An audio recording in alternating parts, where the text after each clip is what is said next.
नमस्कार. मी विशाखा माळी तुमचं स्वागत करते यशस्वी शाळेच्या यूट्यूब ऑनलाईन एज्युकेशन प्लॅटफॉर्मवर.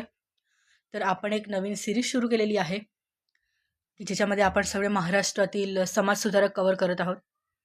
तर आपण नाना जगन्नाथ शंकर शेठ आणि आचार्य बाळशास्त्री जांभेकर यांचा विषयी व्हिडिओ बनवलेला आहे. ते तुम्ही प्लेलिस्टमध्ये बघू शकतात.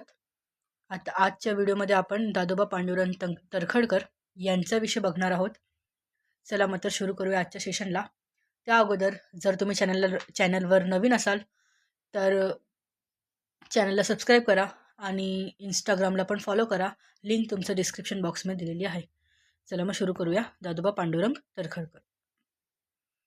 दादोबा पांडुरंग तरखडकर हे 19व्या शतकातली महाराष्ट्रातील थोर समाजसुधारक, ग्रंथकार आणि मराठी भाषाचे व्याकरणकार होते. त्यांना मराठी भाषेचे पाणिनी म्हणून पण म्हटले जायचे. त्यांनी मराठी व्याकरणाचा पाया रचला, विधवा पुनर्विवाह आणि स्त्री शिक्षणाचे समर्थन केले. तसेच परमहंस सभेच्या स्थापनात पण त्यांनी महत्त्वाची भूमिका बजावलेली आहे. त्यांचे जन्म बघूया. त्यांचे जन्म हे 9 मे 1814 मुंबईतील एका वैश्य कुटुंबात झाले. त्यांनी बॉम्बे नेटिव्ह एज्युकेशन सोसायटीच्या शाळेत पण शिक्षण घेतले. व्याकरणकार म्हणून त्यांचे कामं बघूया. वयाच्या अवघ्या 20व्या वर्षी त्यांनी अंग्रेजी पद्धतीचा वापर करून मराठी भाषेचे व्याकरण तयार केले.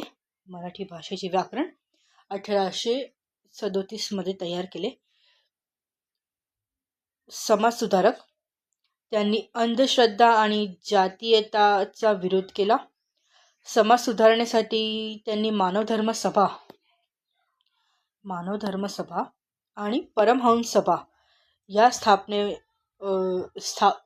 संस्थेच्या स्थापनेमध्ये महत्त्वाची भूमिका बजावलेली आहे. मानवधर्म सभेची स्थापना ही 1844 सुरतमध्ये झाली होती आणि परमहंस सभेची स्थापना 1849 मुंबईला झाली होती. त्यांचे साहित्यिक योगदान काय होते तर यशोदा पांडुरंगी ही मोरपंथाच्या केकावलीची त्यांनी टीका ही मराठी भाषेच्या व्याकरणातून केली होती. आणि तरखडकर भाषांतरमाला हे त्यांचे प्रसिद्ध ग्रंथ होते. त्यांनी सरकारी नोकरीत शिक्षण, अध्यक्ष, उपजिल्हाधिकारी आणि निवृत्तीपूर्वी ओरिएंटल ट्रान्सलेटर म्हणून पण काम केलं आहे. त्यांचा मृत्यू 17 ऑक्टोबर 1882 रोजी झाले. पुढे बघू. त्यांना मराठी भाषेतील अतुलनीय योगदानामुळे त्यांना मराठी विश्वकोशद्वारा प्रमुख व्याकरणकार म्हणून पण ओळखले जातात. तर असेच नवनवीन व्हिडिओ पाहण्यासाठी यशस्वी शाळेच्या इंस्टाग्रामला फॉलो करा आणि यूट्यूबला सबस्क्राईब करा. धन्यवाद.